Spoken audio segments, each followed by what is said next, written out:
mu ne ñeent yi kum nekk ci yow xamal ne naafeq nga te naafeq nag lu garaaw la boo xamante ne naafeq bu wér la mu boole ci ñeent yooyu mooy wax loo xamante ni du dëgg suñ borom subhaanahu wa taala di wax ne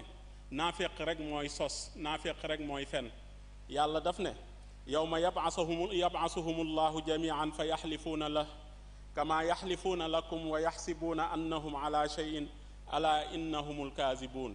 mu ne naafeq yi seen sos googu ak seen wax lu dul dëgg googu du yam fii waaye yowmal xiyaam dañuy dem ba ca kanamu yàlla sax di jéem a sos yàlla ne leen yéen li ngeen di def man maa leen ko gën a xam kon sos baaxul tàmm ko am na ku ñëw ci yonent bi sallallahu alayhi wa sallam laaj ko ne ko ndax jullit dana nay yonent bi ne ko waaw mu laaj ko yu bëri ne ko ndax jullit dana ko def yonent bi ne ko waaw waaye bi mu egsee ne ko ndax jullit dana nekk ab fenkat yonent bi daf ne ko déedéet parce que suñ borom subhanahu wa taala dafa wax lu am solo daf ne innama yaftari alkazib allazina la yuminuuna bi ayatillahi wa ulaika humul kazibuun nee na képp kuy sos di wax lu dul dëgg di fen xamal ne kooku mooy koo xam ne gëmul aayay suñ borom yi gëmul kéemtaanu suñ borom yi gëmul suñ borom subhanahu wa taala